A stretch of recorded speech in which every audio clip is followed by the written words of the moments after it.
call the meeting to order. This is the April 19th, 2023 Inland Wetlands Commission meeting. Bruce, you want to do the roll call, please? Yes, sir. Robert Hannon, Here. Richard Berlandy, David Fox, I'm here.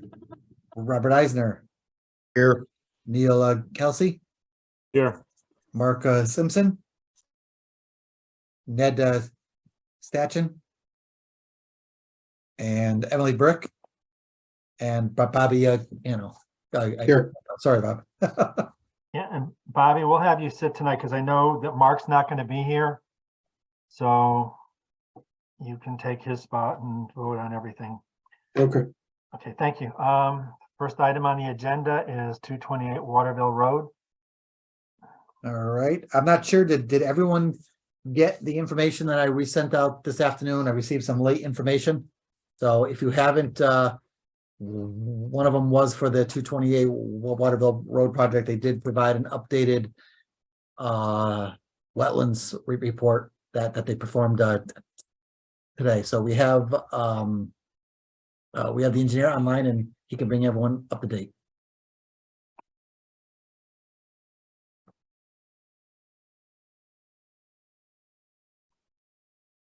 Where is he? Brian, are you there? Yeah. Oh, We go saw ahead. him. Go ahead. Oh, okay. Last meeting, the commission had asked that we look at the wetland 1 and wetland 2 for the possibility of them being vernal pools or not. I did a cursory review myself the Thursday after the meeting, and I didn't see any evidence of that. Communicating with Bruce, he said that the commission really wanted us to get the soil science and environmental services group back out. So we had gotten hold of them. They were out this morning, did a field walk, and Jen Benno was unable to attend tonight's meeting. She had another commitment. But she provided her assessment of wetlands 1 and 2. And her conclusions are still that wetlands 1 and 2 are not vernal pools. And I don't, from what I saw, I mean, they weren't deep water retainment areas. They're out in the wide open areas. So, I mean, my conclusion from my review was that it didn't appear that way, but I mean, I'm not a wetland scientist. So we did get Jen to go out and do her review, and she looked at, well, it's in her report. She observed for wetland 1, water depth is not indicative of a vernal pool. She did notice some ponding of water in wetland 1, 2 to 4 inches deep.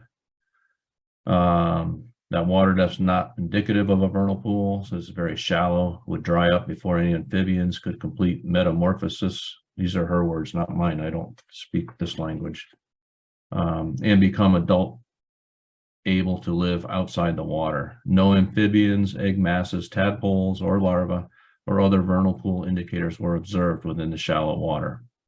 No standing water or amphibians were observed within this wetland in 2015, and no standing water was observed within this wetland during the October 2020 inspections.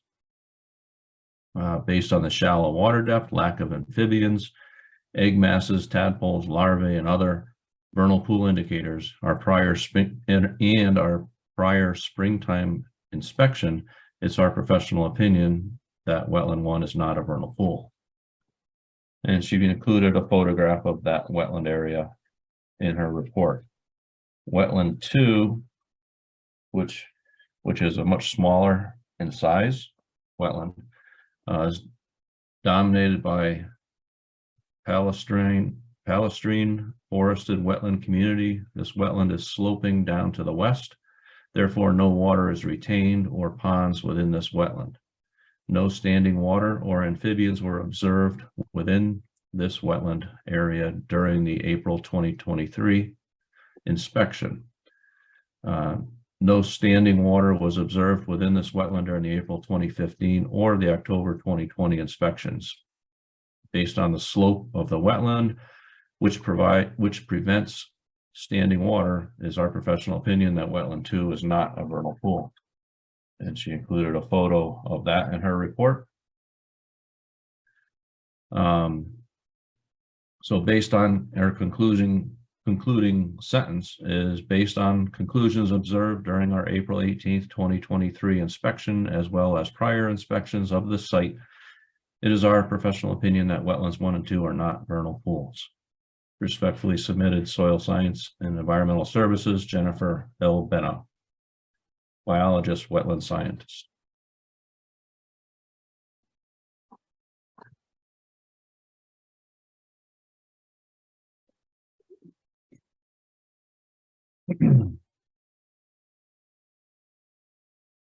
So I don't know if you've got other questions. You've had some time to look at the plan that we submitted, and Well, I'll go around to commission members and double check to see if they have any questions or comments. Neil? Start with you. I don't have any additional questions at this time. Thank you. Okay, thanks. Robert? No questions tonight. Okay, thank you. Dave? Thanks, Brian, for getting that vernal pool question answered. And I have no further questions. you're welcome. Okay, thanks, Dave. Bobby? No questions. I have one general one, and that was, have people discussed with the owner of the property a conservation easement over the area around wetland 3? I broached the question to the property owner, and they're willing to continue discussions with staff on just what limits the town might be interested in doing.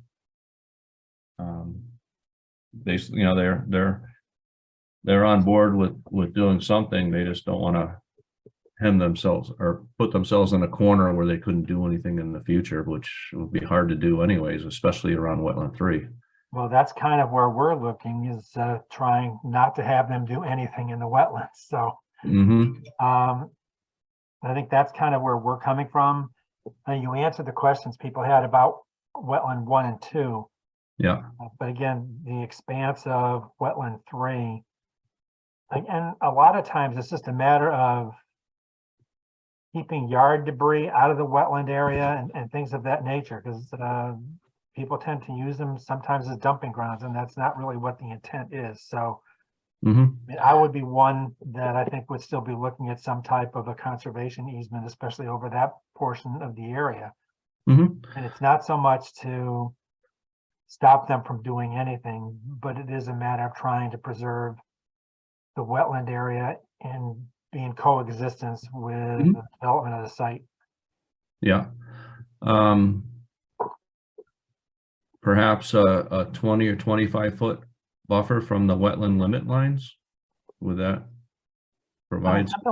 I mean, that's probably fine. I mean, I think, again, it's hard to see where some of the topo lines are, but I think that's sort of the general idea of what we're looking at.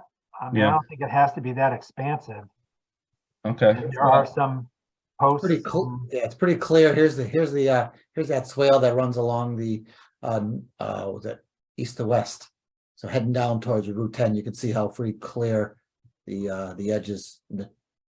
Yeah, when you look at that contour map, and you could put that up, Bruce. Yeah, let me go back. Give me a second. There we go. You know, there's a pretty well-defined flat area up above the wetland, and then the topography drops down toward the wetland for most of that wetland. And I was, you know, I think we would have no trouble striking a line at, I don't know, is 10, 15 feet. What, you know, based on your experience on other projects, what might be a reasonable number? I would want it up on the flatter spot, because then you're not gonna be just dumping over not out of your site and down into the wetland. We want to avoid that, so. I mean, it's hard to tell how far, because I think it's more what we've seen in the past when we try to preserve things is before you get to the down gradient side, so it's relatively flat. That's kind of what we'd be looking for. I mean, so it looks as though some of the contours would pretty much sort of delineate where it would be. I mean, it looks as though I don't see that is south to towards wetlands 3, Bruce. I don't see the north arrow map. Oh, north is straight up and down. Pretty much straight up Okay, and down. so, Yeah. I mean, it looks like where you have, most of it going up to, yeah, that right, I mean, right around there, that all looks relatively easy to identify and how Yeah. flat it seems to be. Correct. The only area that's a little different is that portion up by the pipe in the western Oh. part of the site. Yeah, Yeah, well, this all kind of caves. I mean, I don't have a printed copy, but how far of an offset is this, Brian? Do you have it handy to know how far this is? Yeah, hold on a second. I don't want to say 50 feet or 25 feet and find out that the pipe is in it, It's not, yeah, it's not that much. Oh, exactly. We'll just get an idea of what we're looking at here. Yeah, of course, I only have my architectural scale in my drawer here, but. So 40 feet an inch. It's about 40 feet from the splash pad to the limit of the wetland. All right. So, I mean, if I'm looking at this, if I had 20 feet, I would capture I would protect the steeper part of the slope down to the wetland. As you go further to the east, it's probably easier to strike straighter line segments than following the wetland flags. And I mean, if it's okay with the commission, I would suggest that maybe Bruce and I can come up with a line and it'll address your concerns. So Yeah, I'd like to. a demarcation that would keep somebody from pushing debris down into the wetland from up above. As you get to the eastern border, along there, do we want to protect that whole wetland pocket with that same, keep a uniform average width of 15-20 feet up in that area? That's more of a wooded area up in that area, up to by the east property line there. you're gonna say something, Bruce? Well, I just was gonna say, I'd like to maybe get a direction from the commission in terms of an offset. I think I'd feel more comfortable if you guys have any wants or desires in terms of an offset, then I could definitely work with Mr. Cunningham. We can come up with a respectable smooth line, so we don't have 500 line segments through here. You know what I mean? Yeah, I mean, I'll speak to that. Other people may have a different opinion, but I mean, if we were somewhere 20-25 feet for most of that area to the south and the east, I mean, that would be fine by me. But I think what I'd probably like to do is, because again, not having the scale, I can't tell where it is sort of as it runs by the pipe and up towards that area along the wetlands. So I'm not sure what we might need there for a setback. It's probably picking up some of the contours a little bit to the east of that are tied in with where the pipe comes in and you've got the riprap. But I'm not sure what's the best. That's about 40 feet from that wetland mark point to the splash pad, the end of the splash pad. So if you said, well, do halfway, and do you want to tie it into the street line? What about this? Let's see. I was looking more at the contours in that area to try to tie it into something there. Here, hang on, let me go a little closer. Does that help you? No, because I don't see the what the Yeah. contour lines are. So that's a 190. This is The- 190 right here. That CLMP pole 1075, right Mhm. by the hand. That's about 40 feet from the wetland, perpendicular to the, coming out from the wetland limit. It's about 40 feet there. So if it was halfway in think- there, Is that where the service comes, Brian? Is that where the service comes into the house? that's where the old service was. Yeah, the wires are still You're not up gonna there. go in that way, are you?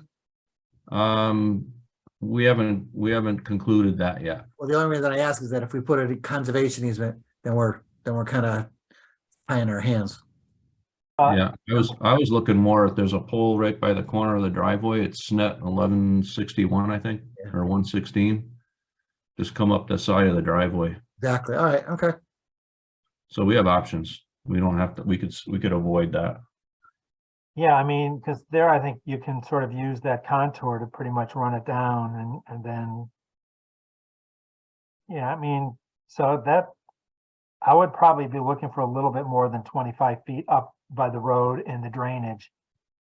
Simply because of the way the contours are up there. The rest of it's pretty flat, so maybe like about 25 feet. But again, that's just me right now. If Yeah. anybody else has any comments, please feel free. I'm more than happy to listen. This is Ned. I think we can, if we go with like 25 feet, a little more at that area, and then maybe go to a lower amount where we don't have that big drop off. Maybe that would be a good compromise. Because it seems like the wetland area is more of a wooded area from, in that upper section of the 3. So, and Yeah. you don't have that drop off there. So, maybe we can go a little closer to the As you're water progressing. line. Yeah. Yeah.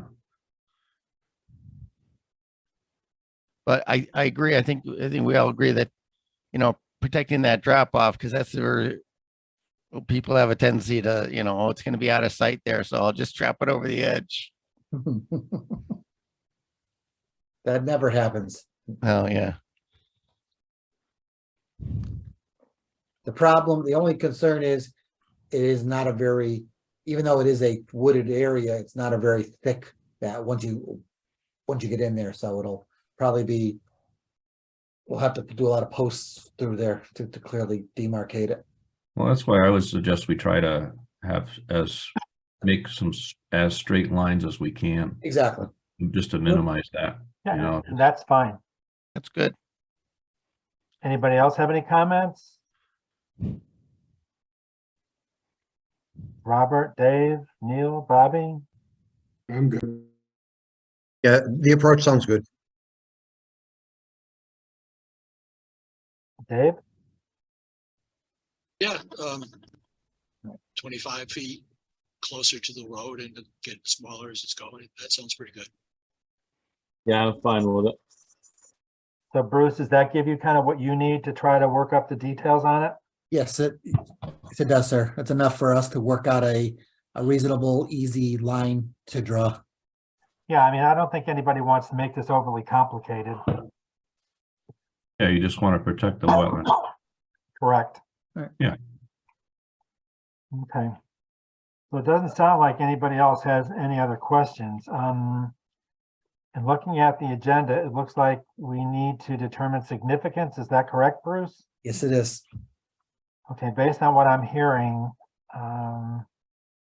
somebody care to make a motion that this is not a significant activity? This is Ned. I'll move that. It is not Second. significant.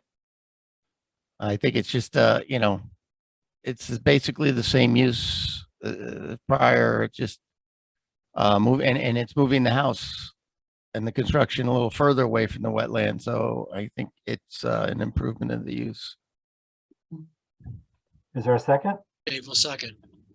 Okay, so have a motion on the floor to identify this project as non-significant. All those in favor, please signify by saying aye. Aye. Aye. Aye. Opposed, abstaining? Okay, so that works.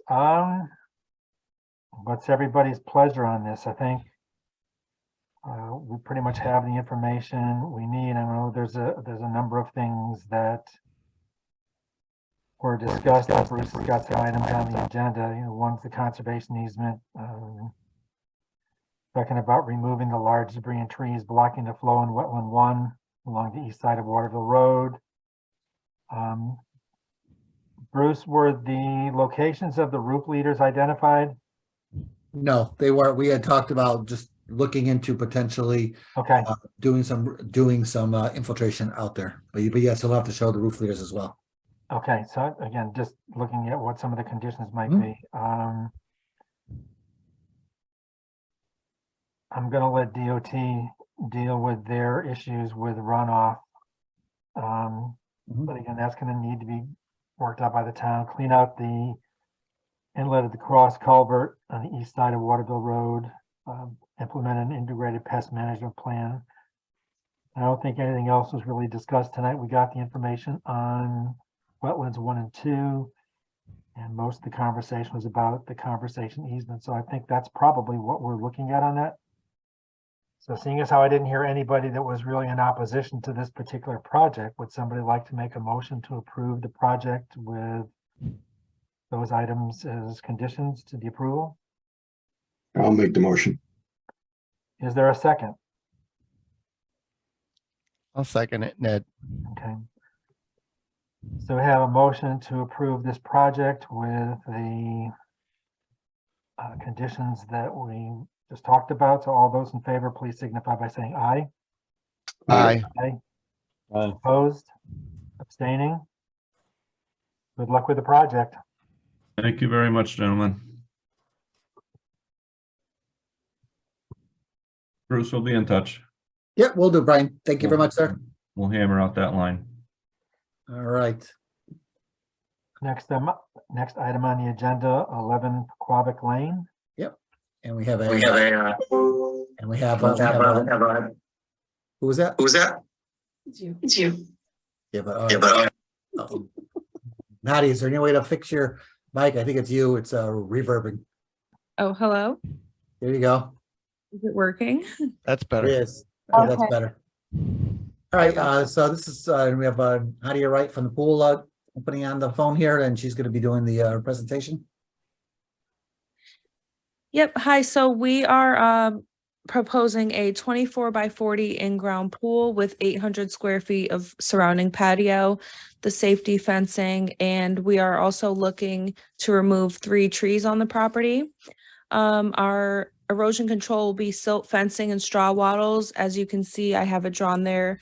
It's about 35 feet from the back end of the pool for grading purposes. So we have the room to get that done. I have a temporary stockpiling location shown there, shown as TS, just for the excavated material. We do not plan to bring in any fill. However, that excavated material, it should be about just under 300 cubic yards. We'll use to backfill the pool and fill the backside to, grade and things like that. Any extra material will be hauled away and brought to our Vernon location. I believe that's the gist of everything. I'm open for any questions if there are any. That orange marking is the approximate location of the pool per the applicant. So there's the back of the house. Here's the pool. The 3 trees. Oh, Nadia, that's in your application. Give me get that. That's shown in your application. Give me a second.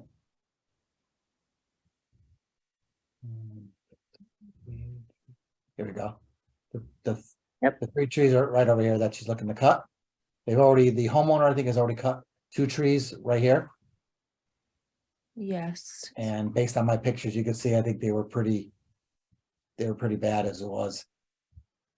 I would also look to note that that shed has been repaired. Mhm. Yep, that shed has been repaired.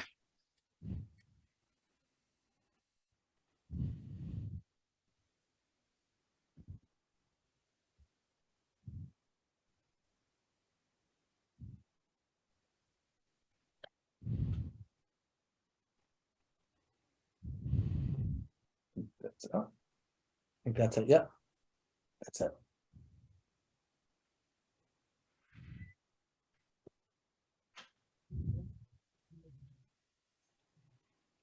All right, so I guess we'll start with Bobby. If you have any questions, comments.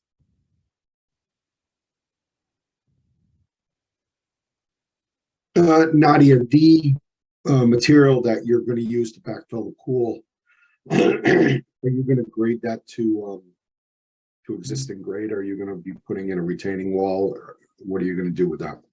So there is no retaining wall proposed. The elevation of the pool will be just a couple inches higher than the little concrete patio that they have under that deck there. So you plan on fanning out that material just to kind of Yes. slope it in? Yes, yep. Okay.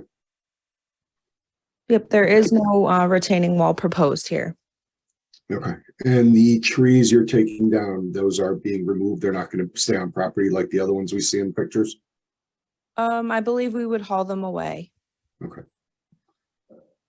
Okay, Keep in mind, Commissioners too, the wetland line is shown down here.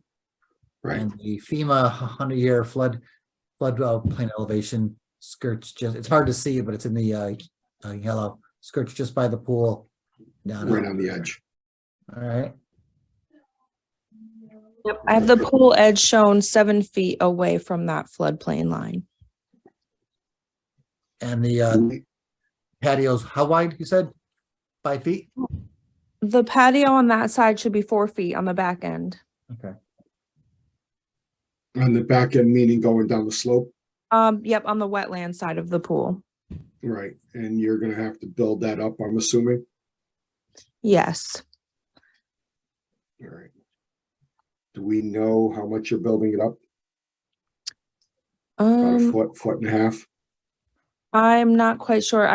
All I know is that it is gonna be just, almost even with that patio that they have there, Okay, right right behind the house. Oh, okay. I opened it up. It's what did I do with it?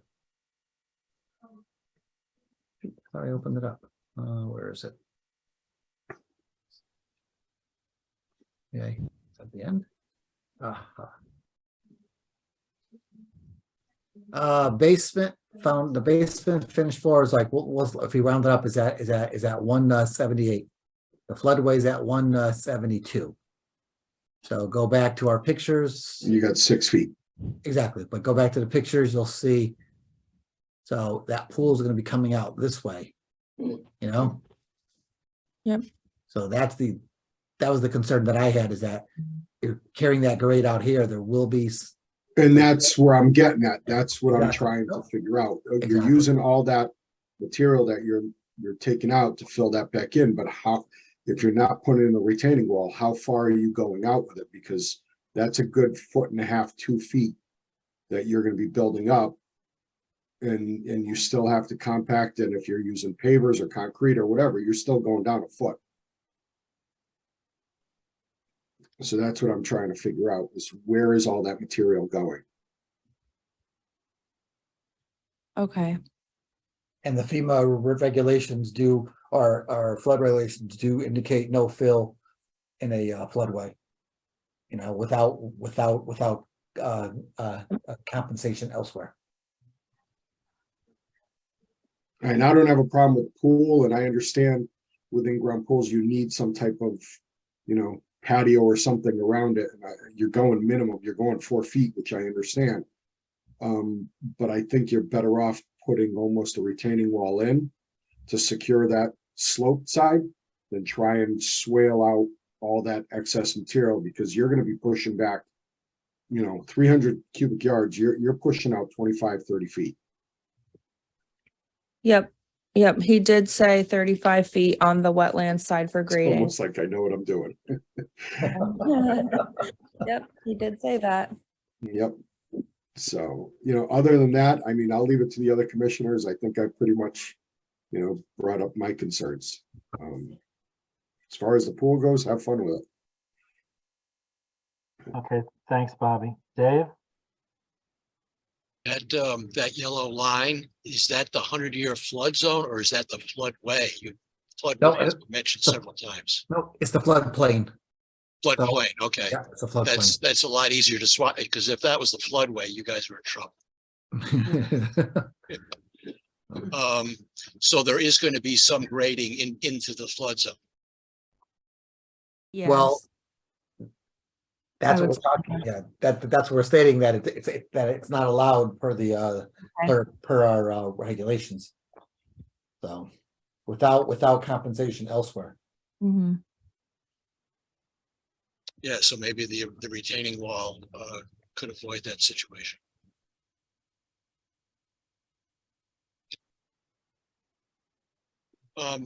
And my other question was, I think in your narrative, you talked about the silt fence and the straw wattles where needed. I would think the wattles should be throughout the whole length of the fence. Okay. And that's all I have. All right, thanks, Dave. Robert? Yeah, I agree with Commissioners Cantor and Fox that those issues that need to be addressed. The overall project, it's a use incidental to the residential property, so I don't have a concern with it. The only other issue to raise is what's happening with the stumps that were cut. Your plan should be addressed with the town staff if you're going to cut them flush or grind them in place, or if you're going to pull them out, because there will be additional disturbance depending on what you want to do with the stumps. Okay. I will get an answer for that as well. And that can just be rolled into the overall plan, but beyond that, I don't have a concern with the overall project. End of my comments. All right, thanks, Robert. Neil? Yeah, I share the concerns that were brought up earlier, but nothing additional. All right, thank you. Ned? Yeah, I would agree that this is incidental use and it, and I think the limits of the grading back to the existing grade is the problem. So I think we'll have to wait and hear what they have for that, whether they use the retaining wall or come up with another solution. But I don't have a problem with the project in general. Okay. Bruce, quick question for you, because I think you alluded to it earlier, where the finished elevation of the basement you said was 177? No, I just forgot. No, I say 170. I think you said 177. Yep, 177.7, so round it up to 178. Okay, so I'm just trying to make sure that I understand. So the patio would be flush pretty much with the basement floor level, correct? Yes, So the elevation at the pool should be about 177, 178, somewhere in that neighborhood. Right. Okay, I'm just trying to get this squared away in my mind, because as most people know, the 100-year flood storm comes a whole lot more frequently than every 100 years. You know, and the last thing you need to do is have a project go forward, and next thing you know, you're exchanging your pool water for other water, complete with all the critters and everything else that go with it. So my primary concern is what everybody else had expressed as well. I think I don't know how you get like 7 feet away from elevation 171, 172 at a height of 177 and then grade everything back. I mean, I think is where the problem lies, is the amount of fill that is being proposed to put within the 100-year flood limit. So, you know, maybe one of the things that needs to be closely looked at on this, as was mentioned earlier, was possibly a retaining wall. That may be the best bet, and where you end up, you know, that's the way you go, and you end up getting it even a little further, or you know, right around the FEMA line. You might even be able to expand the patio, because you're not then encroaching further into the floodplain area, but at least you've got that area somewhat contained. So I just have a problem with the amount of material. Like you said, I think it was 300 cubic yards that would be sort of spread around and leveled out. That's a lot of material to be putting in the floodplain and not removing it from someplace else. So that's the primary concern I have. I agree with the others. I mean, the idea about putting a pool in, that's not so much the issue. It just has to deal with the topography Mhm. and the flood limits that you're given on this particular site.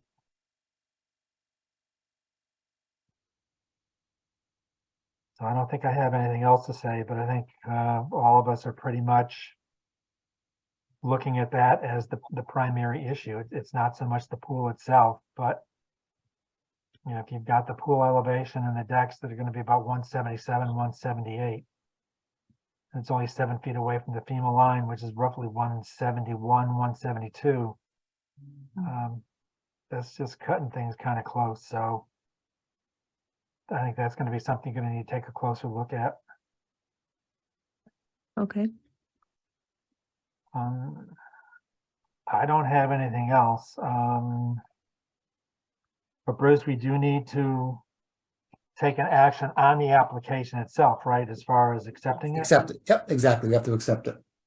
And I think based on what I've heard from others, nobody considers this to be a significant activity. So I think we're pretty clear on that.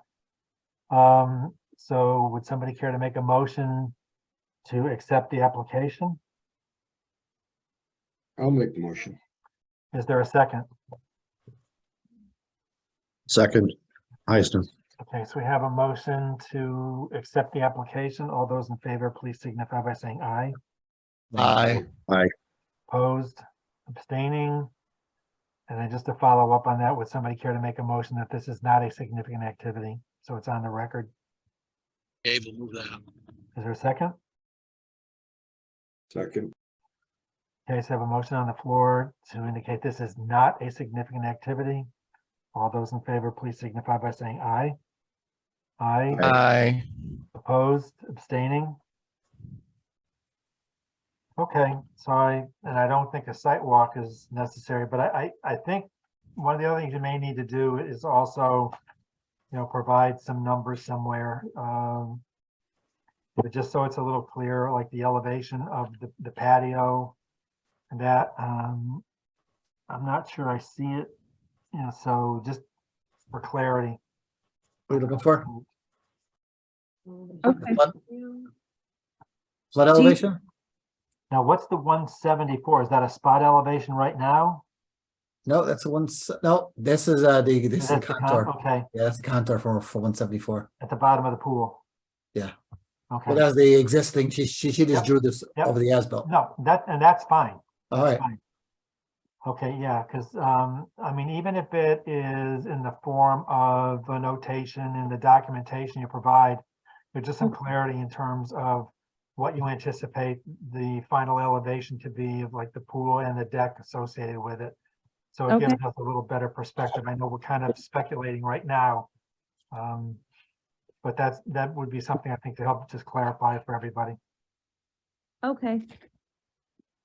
Feel free to give me a call the next week, and we can go over this. All right, Nadia? Thank you, Bruce. Thank you, Thank everyone. Thank Okay, you. bye. If I'm reading the agenda correctly, 9 Apple Tree Lane is next. It's always next, every week, every meeting. All right. So George Logan's on the line. I saw, is he still there, George? I'm still here. All right. Yeah, I apologize. I have this thing on my neck. I don't know what I did to my neck, so I have to heat it up. So since I was not able to be before the commission the last time, I did have Bruce send me the video recording, told me where to start. So I was able to review that and hear the comments that you folks and your concerns that you had. One thing that I owed you was this, and I guess what I should have said there is not approximate edge of tree clearing, but approximate edge for tree clearing, because it doesn't make sense. That's not the clearing. So this photograph is the one that Bruce had provided way back in the beginning that showed the pre-existing conditions prior to the removal of trees in the backyard and in our neighbor. So what I did there is, obviously I magnified it. I looked at some other sources. This looked good enough. And I was able to see where the tree trunks were based on the shadow they was casting. So that's what I basically say there. So you can see some of the canopies on the outside, but I basically went to the what I could see from here. And it is scaled. So I was able to put a scale on it because I know what the dimensions of the lot is from, base. So I was able to figure out, okay, this is 50 feet, that's 130 feet, and so on and so forth, and was able to come with a plus or minus scale. So then if you go to the next one, Bruce, that's, there we go, and that gives you, so what I did is I took that line, because these were more or less at the same scale. I had to adjust slightly. That's why you see that red line that follows the property boundary on top, because that was my scale, if you will, to make it fit. I showed you where the upland review area is approximately based on the scale on this plan. And this is the one that Bruce had provided that shows the clearing. Now, you might ask the question, it looks like you went into the neighbor's lot. Obviously, there's a little bit of fudging that happens here. The property lines are not exactly plumb with the actual clearing that shows here. But if you go in the field and you can line up the two stakes, or actually more than two stakes on this western boundary, you can tell that there has been no encroachment as far as clearing is concerned on the neighbors. And I've looked at that a couple of times, more than a couple of times, because the last time I looked at it to make sure there were no wetlands in that intervening strip of woods between this property and the neighbor to the west. So if you go down a little bit, you'll see the table there at the bottom. So this is what was cleared in the wetlands, what was cleared in the upland review area, what was cleared outside of the upland review area, which is a very small triangle there. And this is the total tree clearing. So 0.35 acres altogether, including on the neighboring property. I'm not sure if the property owner is here. I didn't see him on there. Is he on there? I don't see him. Thought he was going to be here. At any rate, so I have talked to him as of today also. And he he basically says, do whatever to help the commission be happy. I'm like, okay, so we'll do that. So what I did earlier early afternoon, right after lunch, I sent the next revised plan. We call it a version 2. This is 419. Yep, here it is right here. And what I've highlighted with that taupe color is the changes. Of course, there's a revision date down on the bottom. So we went from 2,000 square feet of area B, which is the upland restoration, to 3,500. Actually, it's 3,500 and change, but I like straight numbers. What you see that I've done is I've moved his screen more or less to the property boundary, because there are stakes there, so it's obvious where it is. So that will be helpful for him to kind of follow that along and know where he can go. And of course, because now we have 1,500 more square feet of upland restoration, which is basically the bulk of the neighbor's property. I have some revised. If you go down in the tables, Bruce, you will see what I've done. I've added some eastern red cedar, only because I like eastern red cedar. I've added a tulip tree, and as you can see, as far as trees are concerned, I've added 8, for a total of 12 within that area. I've added 3 on these small trees, large shrubs, and I've added 10 for the medium to low shrubs. So I have 2 species of trees, if you will, and then more numbers on everything else. The one thing that I did not, thought I had provided it to Bruce, but I didn't. I actually sent it just a few minutes ago. Is this, and what this is communication estimate from New England Wetland Plants Inc., because I had asked them, please tell me when this is available and can you meet all the size requirements that we have? And the answer is yes and no. What he did on this list, he told me when things will be available. Sugar maples will not be available until August. Serviceberry, not available until August. So that takes you to a fall planting. Witch hazel, I would wait, he says, to take this in the fall to let them put on some more growth. So they're relatively small, so we're going to visit that in a moment. Sweet pepper bush to be available in June, and then the sizes for those are good. American hazelnut, not available until August. And then for our emergent plants, our plugs, we have June and June. So those won't be available until June. Now, in looking at his sizes that he did not meet for black gum, pin oak, and red maple, and for that matter, sugar maple, leads me to believe that maybe we're going to have to, because remember I'm saying 4 to 6 footers, and he only had 2 footers. And that's not good enough in my view. So we're going to have to find another source for the trees. Shrubs seem to be okay. Not worried about the shrubs, but I am a little bit concerned about getting a little more robust sizes for trees to fit what I've said in this table. So that's something that I'm going to have to look more locally. There's obviously several sources. There's some down in Fairfield County that I can ask, and also there's always Pride's Corner in Lebanon. Although I do not have a wholesale account, I know landscapers that actually do. So that might be a good segue to maybe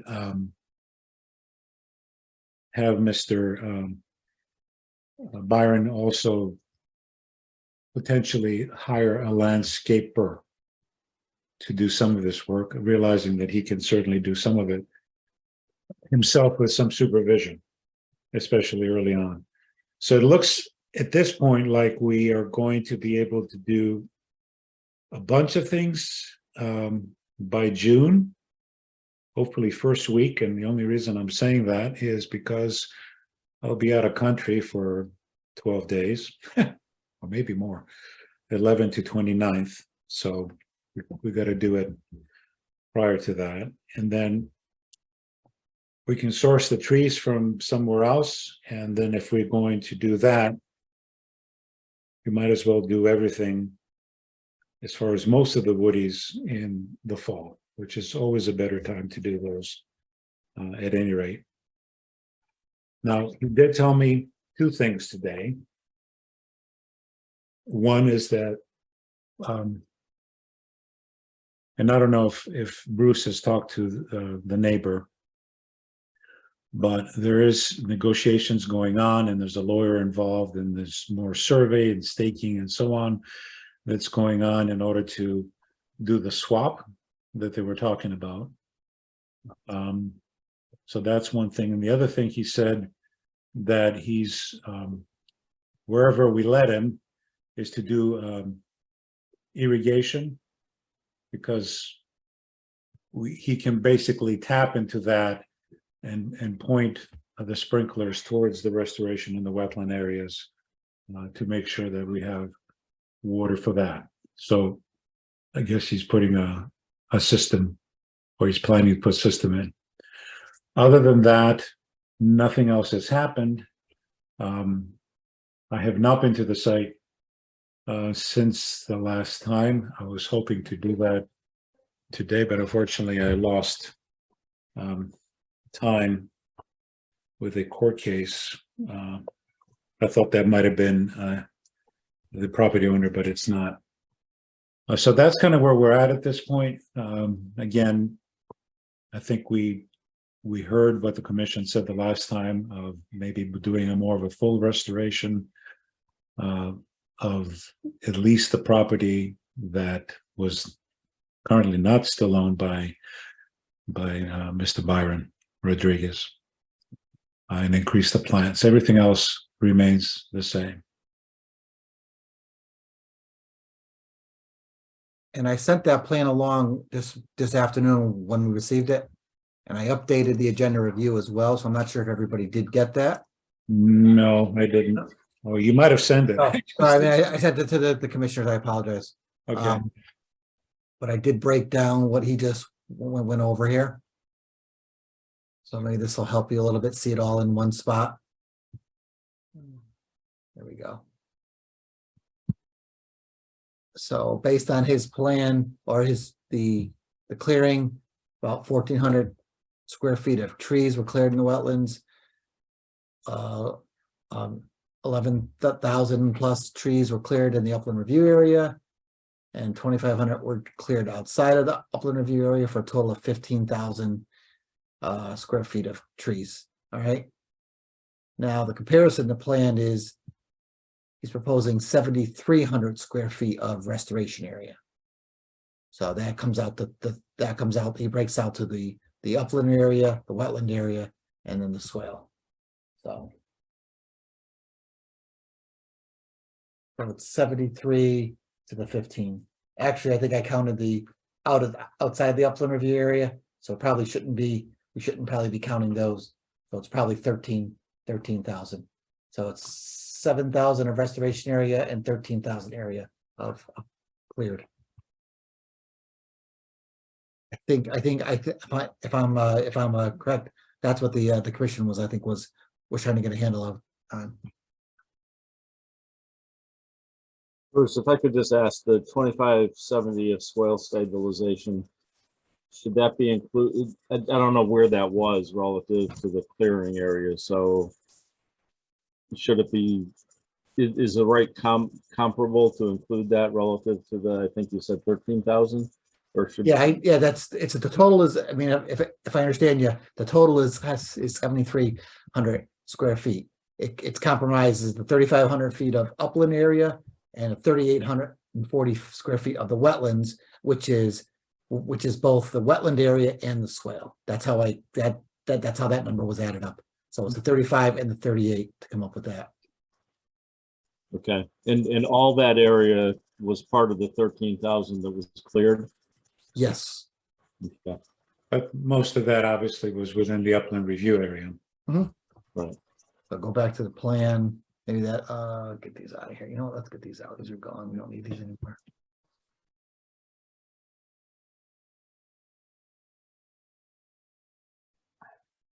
So that is, as you can see, here's the upland review area. So if you take this area out, everything from this green line in is in the 150-foot upland review area.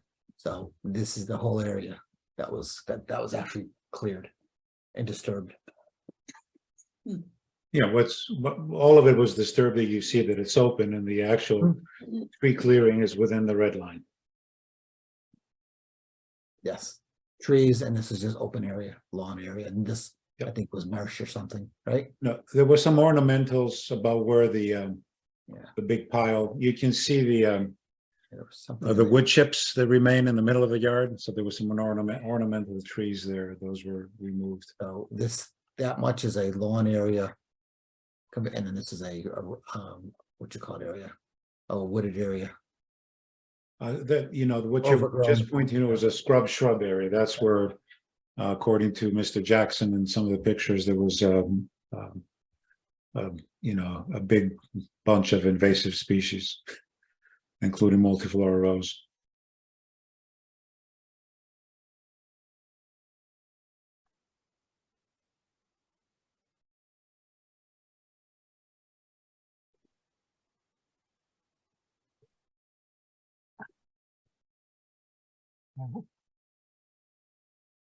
Was that it for now, George? Yeah, that's it for now, unless you have any questions. That's about what I'm getting ready to ask the commission about. Ned, start with you. Well, I like what I saw, in the plan there, but along that back line, is there gonna be any trees planted there where they were all removed? You had I don't know, 20, 30 feet.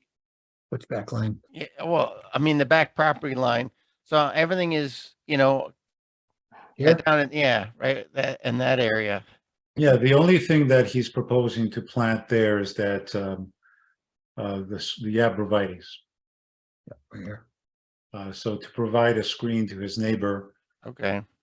So that's it. And he told me which ones he was going to call out, and I did recognize them as being ones that are deer resistant, and they grow a little bit faster than the typical ones, which really means that you have to watch them. A neighbor of mine did that, and they flopped a little bit, so you had to string them up for a couple of years, and then they're fine now. But yeah, the ones, some of these cultivars that are deer resistant are a little more floppy, shall we say, and they're not as robust, not as stout for the first years. Okay. Well, that's kind of disappointing because he took out some, good sized trees along that whole area. Yeah. I don't know, just if a narrow row arborvitae is really gonna be restoring the area. Well, I understand what you're saying, and I think from conservation perspective, I would understand. But again, my view is that you have to at some point figure out what ecological services those trees were conferring to the actual functions and values of the wetland. And that's the reason why I decided, after I talked with Mr. Rodriguez, to pull back and have more of a robust buffer to the wetland that will be restored. Mm-hmm. So again, I don't think, in my view, that those trees back there, of course, they were habitat and there was ecology associated with it, but as far as protecting the functions and values of the wetlands, especially wetlands that, as we have seen from aerial photographs, where if not certainly man influence, they could have been also disturbed and kind of man-made to get the water away from sheet flowing across the property, as I showed in some of those old aerial photographs. So we're kind of at the edge of the, if you will, the more valuable, highly functioning habitat, which is more to the north within the neighbor's property. And I'm sure you folks remember that when that application came before you. Okay, that's all I have for now. Thanks, Ned. Neil? Yeah, I'm still struggling with it, honestly. It's, restoring about half of what he took down, which he took down in violation of what we gave him permission to do. I would feel better if there was more restoration on the side of the property where you just got the privacy fenced on the left-hand side of the picture. Or privacy shrubs. I am concerned about the ecology. I'm sure there were deer in there, especially when it was an apple orchard. So he has changed the ecosystem on this entire property, benefiting himself to get a much larger property with a privacy screen that he wouldn't have needed had those trees still been there. So I'm still really struggling with this. I hear you loud and clear, but thank you. Robert? I have a question. I'm not sure if it's George or Bruce that would know the answer. What's the status of the land swap that was discussed at previous meetings? As far as what I've heard today, it's still in process, but they're moving forward. I haven't heard anything on my end. Okay, thank you. Yeah, and I agree in terms of the rear yard, there was essentially a whole scale clear cutting to, create the lawn, and that's what he's gonna end up in the end. So I think there could be some additional planting or increasing of the buffer on the rear of the property.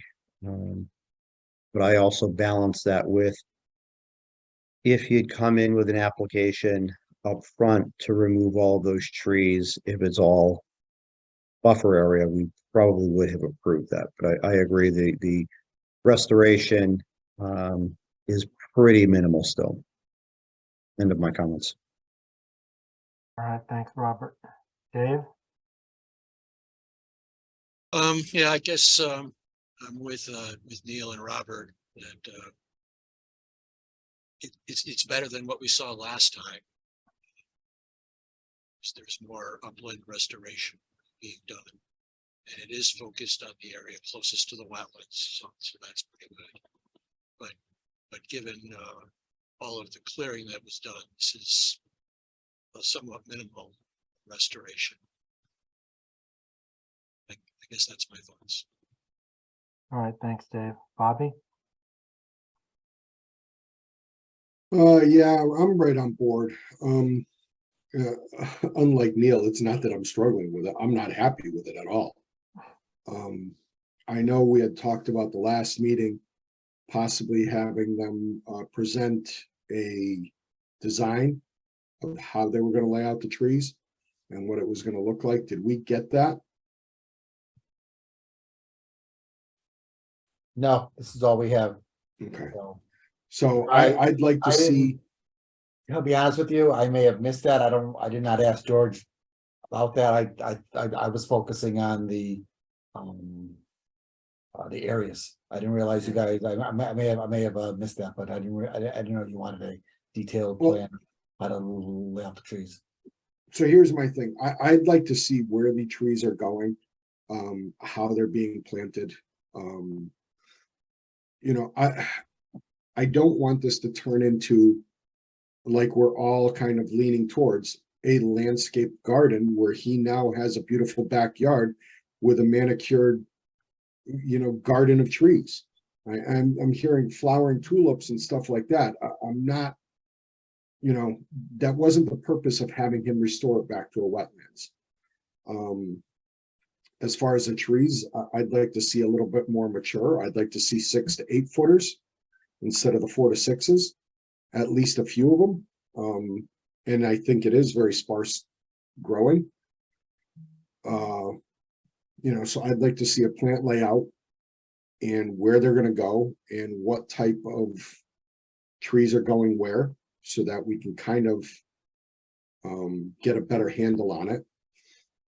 As far as restoring the wetlands back to the condition, how do you plan on doing that? How do you propose that? That's a question for me. Yes, So the idea there is that first you put up the erosion control at the edge of the swale, the existing swale.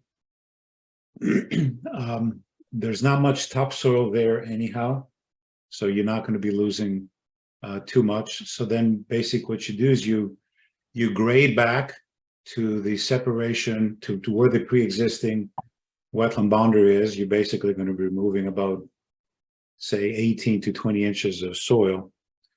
And then you're going to go past that line because you want to have a 3-to-1 slope.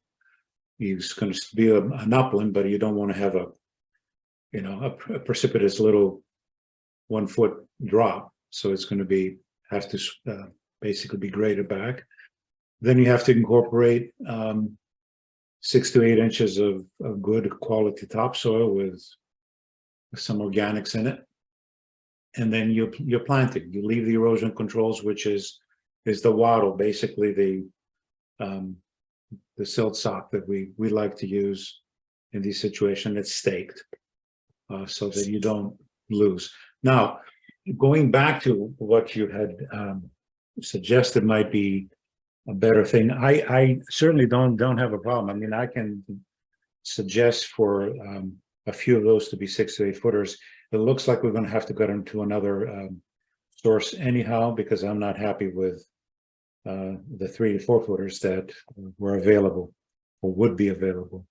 As far as the plant layout, I'm certainly have no problem populating and giving you a landscaping, more of a formal landscaping plan with additional notes of, you know, how these are planted, when they're planted, and all the usual stuff that I do when I do a restoration plan that's a little more robust, say, than this.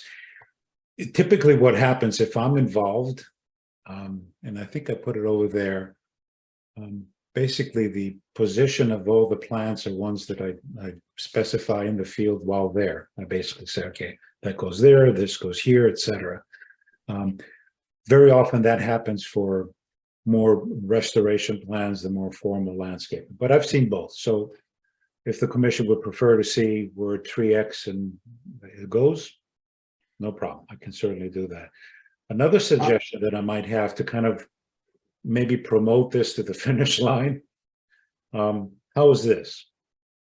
How about if we went to the western property boundary, backed it off 15 feet and had a zone that we're going to repopulate there with a few additional trees and a bunch of shrubs for the entire 150-foot upland review area distance, which is just off the page here. A bunch. So we could certainly do that, and see if the commission thinks that's gets us closer to the finish line. Yeah, I just want to make sure that we're not planting, again, like I said in the beginning, ornamental trees. No. If this turns into his little oasis garden, it defeats the purpose of what he was supposed to be doing. So I'd like to see it somewhat. It's never going to go back to the wetlands it was. It's never going to go back to the apple orchard. But you're right. Are you ever going to get the animals and the critters that were in there before to come back? Highly doubtful. No, I would tend to disagree on that, and I can explain why. First of all, one of the things we're doing, we're diversifying the habitat. There's a lot more diversity of plants that was probably there before, with the exception of the canopies. Yeah, I would agree with that. You have more of a meadow, so that's going to attract things that weren't there before. Pollinator species, different kinds of avians, different kinds of small mammals. So you have a transitional habitat that didn't exist there before. And as a wildlife biologist, when you do that, when you have this ecotone, this sort of soft between, say, a grassy area that's just grass and a canopy, that's what attracts all the species. So anyhow, that's kind of my view as a professional in this field. Now, the other thing you got to look here is that, say we created this 15-foot zone for additional trees and shrubs. He will probably still have the arborvitae. He's just fixated in the arborvitaes, which in a sense is not a bad thing, because that gives you a limit where beyond he doesn't go. He's not going to go and move the arborvitaes, or anyone's going to move the arborvitaes. That's too much work. So that you're almost putting a barrier for future encroachment into whichever areas you folks end up telling us to restore. Okay. That's when we was running joints or Brian. I'm sorry? Oh, there you are. Byron is there. In the upland restoration area, when you were talking about skimming it back, you're obviously going to have to cover that up with some type of planting. Are you just proposing grass seed? No, Or- no, of course not. If you go down to the tables, Bruce, all the way, keep going. So stop there. So this is just for okay, the that's the wetland. page we missed. Okay. Okay, now I see it. All right. So this is for the wetland restoration itself, Okay. right? And then you Okay. keep going, Bruce.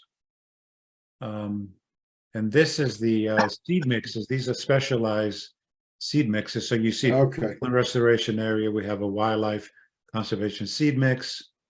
And then we have, for the wet swale, we're also proposing something that has more wet species. So these are pretty Right. commonly proposed. So yeah, no, George, I follow you now. That's what I was missing. That's what I was trying to get at. I wanted to No. make sure that it wasn't just going to be a grass slope. no. Okay. All Yeah, right. I didn't see those pages. Okay.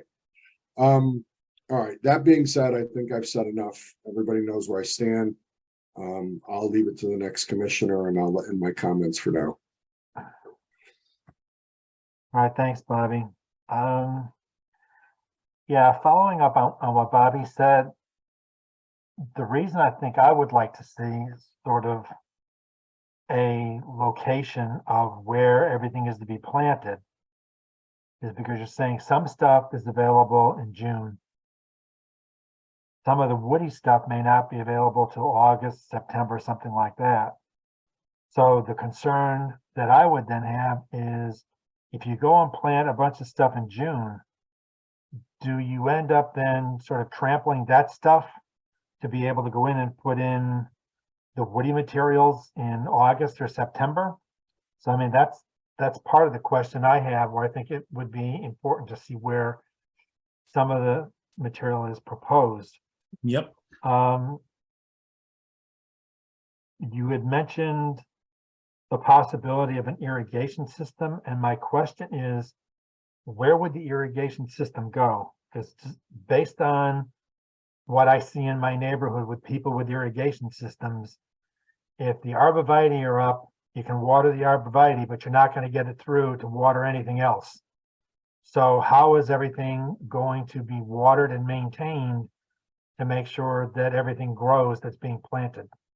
Right. So typically, if this is a naturalistic landscaping plan, if you will, it's a restoration.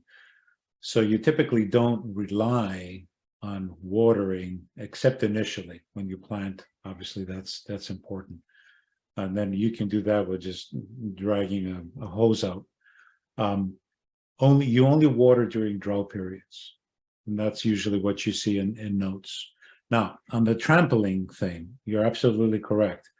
One of the things that I typically recommend, and you would see it if I had expanded notes, say, is that if you plant a shrub, you basically put a mulch pad around it. So you create an area where you don't have competition, and it could be out usually 1.5 feet, 2 feet, depending on what the plant is, maybe sometimes more if it's a tree. So you create this saucer, if you will, of mulch. And then, of course, you leave room to the trunk for rodent control. And the reason for that is, number one, you exclude competition for the first year or so, for the first season, so that whatever you planted can not only grow without competition, but also so you can see where it is. And so if you do that, then you certainly can make sure that gives you an idea of what to avoid. You do the same thing for your herbaceous plant plugs, because usually you don't just plant them nilly-willy, you do little beds. You do a bed of one species here, another bed of species there. You don't mix them, you usually do a single species bed of, say, 5 to 10 propagules. And then again, you do the same thing. You lightly mulch in that area so you know where they are. So if you need to water, you're not looking at the annual ryegrass that's growing everywhere and trying to figure out where things are. And the annual grass will have to be there because that's our nurse crop, if you will, to make sure we have a stable surface. So yeah, you're absolutely right. Trampling could be an issue, but that's kind of how we get around it. Yeah, but George, here's kind of where I'm going with it, is because the stuff that you're talking about planting is the smaller stuff. I mean, for June, if you're talking about the woody material, which may be 4 to 6 or 6 to 8 feet, that's a little more complicated to get in than somebody bringing it in by hand. So people tend to use equipment, and that's what I'm concerned about. Is you start bringing in equipment to be able to plant the trees, they're not necessarily so gentle around everything else that's been planted. So that's kind of where I was coming from on that. And Yep. not so much people just stepping on them periodically, that type of, but it's more so that you actually have access to where those woody plants are supposed to be going. And you have at Yep. least a reasonable path to get through without trampling other stuff. That's kind of what I was referring to on that. So a plan would show the pathways, if you will, for populating the rest of the species. Absolutely, I understand. Now, a 6 to 8 footer usually is something that a strong person can carry, or two people can carry together. In my experience, I've done some of that in my backyard. The shrubs are usually, 2-gallon pots. And maybe one of the things we need to look at is that any of the plants going in are to be done by hand and not machine. No, all of them would be done by hand. Okay, well, is that something that we can clarify on the plants? Because I mean, I would feel a little bit better with that. Because again, I know what it can be like when you're operating equipment. So that would help ease my mind there. Okay. I mean, I agree with some of the other comments about the area, and it may not be fully restored, at least is what we would like. But I do have a question for you, because you mentioned the language, so I'll bring it up. But in terms of some of the ground cover, how feasible is this area for putting in some pollinator habitat? Which area? Do you mean the rest of the upland restoration area? Yeah, because I mean, if you're talking about, you have the arborvitae there to act more as a buffer. Mhm. If you go in with a pollinator species in some of that other area, I mean, that might seem to work fairly well. You're trying to keep people out of that area, and it may end up being a good way to restore some of the ground and also some of the use of that property. Yeah, so Bruce, could you go to my, first of all, before you go up, there are pollinator species, and I think if you go further down, I have further down, yep. So there's your New England Conservation Seed Mix. So you can see we have, whoops, go back. Stay there, all right. Yeah, all right, no, that's good. So you see you have some pollinator species right there. Whoop, butterfly milkweed would be one, Okay. obviously. Black-eyed Susan, purple Joe pieweed, early goldenrod, partridge pea, showy tick trefoil. Those are all pollinator species. Okay, good. I mean, that's something I think that would be important to have here. Yep. And so the only other thing that I'm thinking of is that, just as you mentioned, if Mr. Rodriguez still wants his privacy screen with, I think at some point we have to be sure that he doesn't put that up and doesn't give us room to get in to do whatever we need to do for 3 years. Yep. So there has to be a door, if you will, where we have a swath of at least 5 or 6 feet of an opening that we can come in and look at these and do any remedial activities, which take out any invasive species, which is also part of the plan, et cetera. So yeah, thanks for you indirectly reminded me of that. And isn't that part of that, though, George, where you can go in and maybe offset some of the trees where you don't have to have everything in a straight line? But there are ways of still maintaining that screening, but yet at the same time, it's not just that single row. So you can offset some of the trees, which Usually, would allow some type of access. no, even though I showed, you're right, even though I showed a more or less straight line, the best privacy screening is the staggered row, because it gives you screening from several directions, not just straight on, but also from the side, and then allows for room in between. My neighbor did that for me because he has a big RV that he wanted to screen, and that's what he did. He did a so you can still walk through it, but it provides the screening. So I think that would serve the purpose that you were just talking about as well. Correct, and maybe in one area we do more of that more in that little section there to allow us access. But again, we could leave a little opening for the 3 years, and then once that is done, we could stick another tree there if we need to. All right, I don't have anything else. So Bruce, where are we? Well, so far, like I said, depends on how much more we want to go see on this plan. Do we want to just give some conditions and let it go? Do we want to give him one last chance to come back? Seeing that the plants aren't, we're ready for June. You know, do we want to give him a little bit of a direction, get one last plan and call it a day? Well, I think, give the time to get it done, but I'm not sure we're gonna call it a day. Well, you know what I'm just saying. I'm ready. You know what I'm saying is that make the Yeah, changes, because I mean, get it there's back to us, we can information review that them. we discussed tonight, I think that needs to be addressed. Okay, So we're making some progress, but it may not be as much as some people would like. Right. Or not enough progress to just satisfy people's minds in terms of what's being proposed versus what was there. So, but there are some things I think that are important that we actually have in front of us.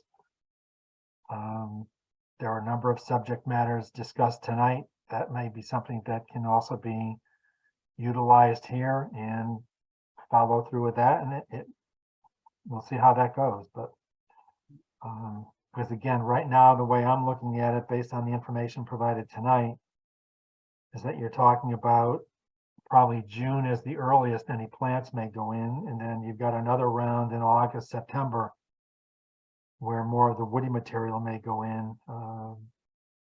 So I would like to see more of what we talked about tonight. That's kind of where I'm at. I don't know about anybody else, if you want to add your opinion in on this. Yeah, I would just agree with you that it's imperative that we don't miss next meeting, or we're gonna start encroaching into not having a planting season. Next meeting is when? Stand by, May 3rd, May 3rd. May 3rd. So how about if I commit to do all this by next Wednesday, so you have a week to look at it? That would be preferred, George. I also have a few of my notes here in there. Do we want to discuss a conservation easement? And maybe that needs to be better defined once we know the land swap. George, if it's possible for them to get us some kind of a sketch, that'd be great, of what this land swap is gonna look like. Sure. I mean, Byron is here. You can ask him that question yourself. Well, yeah, I mean, I think the commission needs to see something. Yeah, I'd like to see the lot line, proposed draft lot line revision. That way they can marry that up with the restoration plan and then determine whether a conservation easement of some sorts and where that would be. Okay. I think Byron heard that, and I'll discuss it with him. Okay. So what I've heard so far today, tonight, I heard that we need to source a few 6 to 8 footers for the trees. Show a plant layout based on this and whatever else we end up doing. Give you a little more robust notes, which will be probably a couple of pages over and above what you see here. And then see what we can do along the western property boundary for giving a little something back. The notes will have things that we discussed today, like everything being done by hand, and a little more on the watering. And a little more something on what we're doing as far as the arborvitaes and the leaving opening. And I guess the conservation easement, we'll leave that for next time once we see something.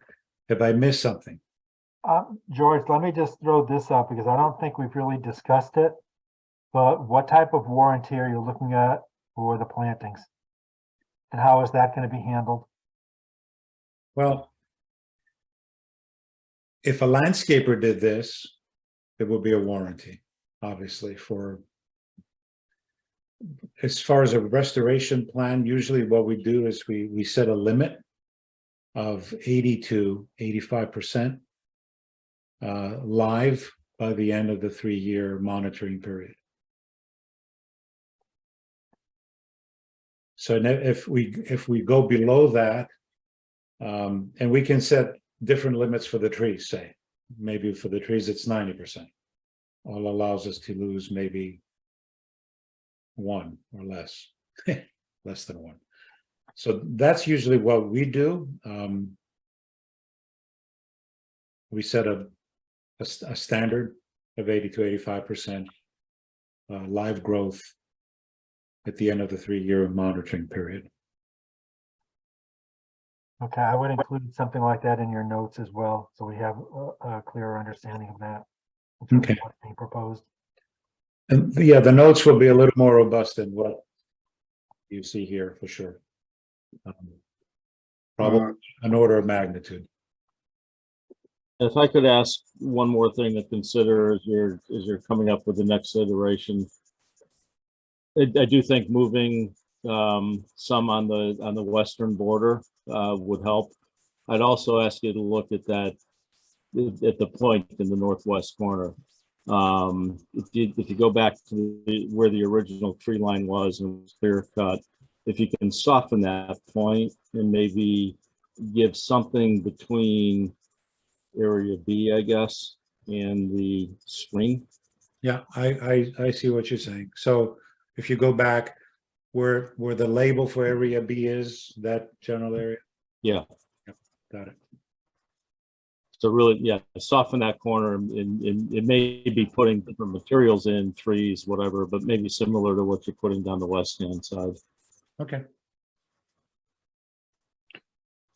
Commissioner Hannon, just, I just thought of something kind of to piggyback what you said, and I don't know if we can do it, but could we get a bond?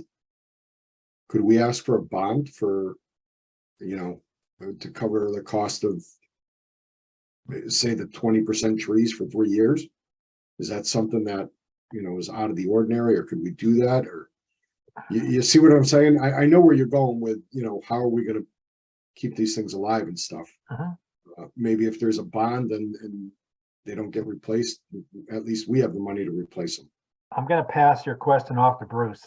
I think there is something, I'm gonna go back into regulations. I think there is somewhere where we can request a bond. Let me, don't quote me on that, but let me dig back in there and check.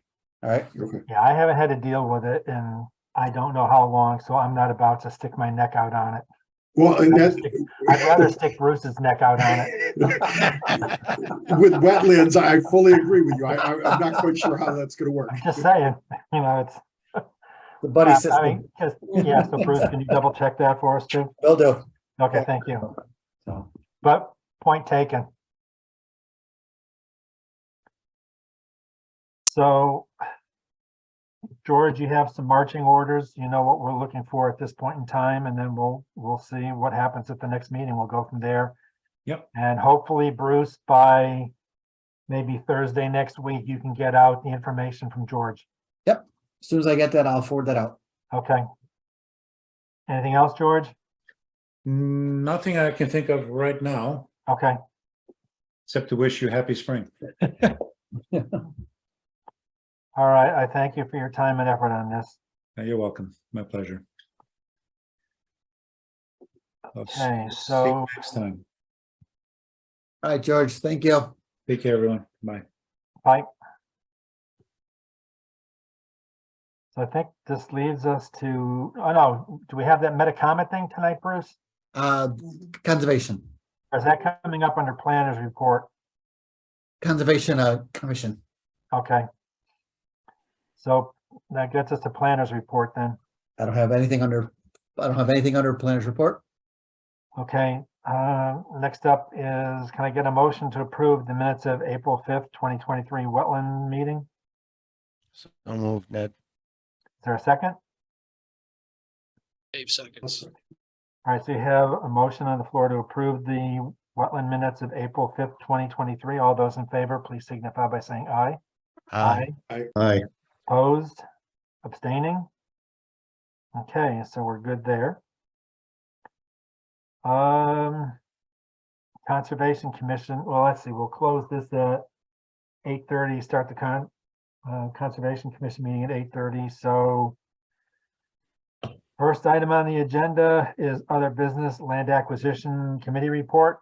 Can't tell you anything because it was all in executive session. All right. Household hazardous waste collection. We don't have everything in yet, so we're still waiting on those. So when we get Okay. those, we will provide them. Okay, now planners report and Metacomet Trail. All right, here we go. All right, we got a request from Farmington Land Trust. And of course, our GIS is gonna play funny on us all of a sudden. But part of the Blue Trail, for everyone familiar, from Plainville up over the mountain, crossed by the old Tilcon plant, crossing Route 6. Off of here by Trumbull Lane, there is a section of the trail along the ridgeline that they're looking to relocate. Oh. You guys don't see the I'm sitting here going, you guys don't see what I'm looking at, do you? Depends what you're looking at. Geez, it's getting, all right. Let's do this again. Blue Trail coming from Plainville comes up through this area here, which is the recently purchased open space, cuts up through the old Tilcon plant, cuts across Route 6 and yada, yada, yada. All right. So what they're looking to do is right over here by the end of Lane, there's a section of the ridgeline. It's pretty steep in here. Let me go back to the plan. What they're looking to do, here's a Trumbull Lane. I guess it's a little steep in here and it gets a little dicey during some wet days or snowy days. So they'd like to do a little spur up and around. So they're going to keep this spur for right now because it's a nice ridgeline walk, but they want to make this for the less adventurous hikers to come up and around and come up through there. So they're working with planning the town manager and the town council on that because it's through open space, but just wanted to run this through you guys that you guys were aware of what they were doing. No trees are being proposed to be cut. The only thing they have to do is I think there was one tree that's down that they have to cut up and so that the path can be opened up, but that's it. One of the other things they may need to do is also take a look at some of the trees that are close by where they want to put this trail. Because there may Sure. be some trees just, based on what we're seeing around town with a lot of dead trees, they may need to take some down simply because of safety reasons. So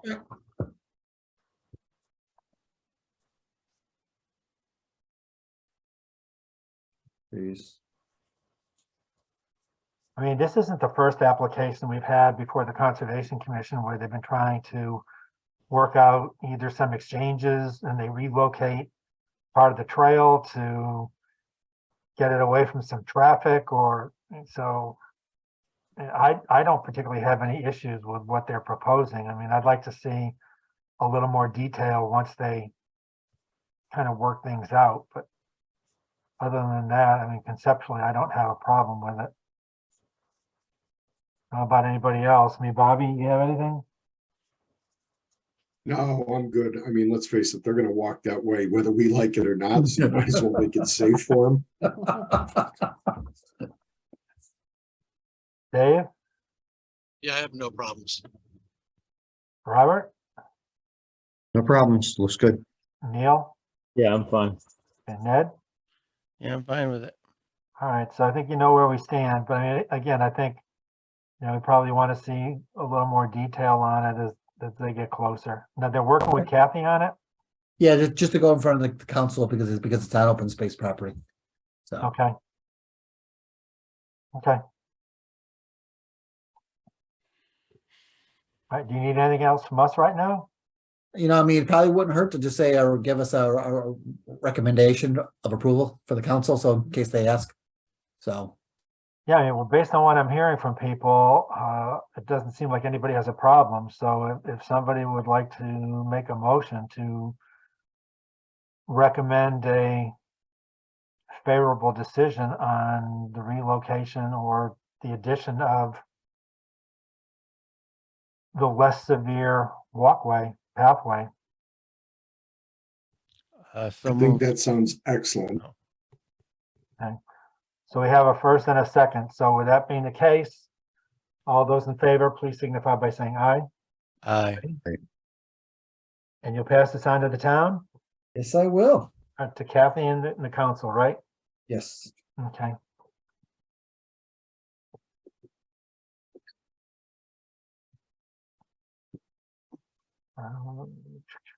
And that's it for planners report? That's all I have for today. Okay.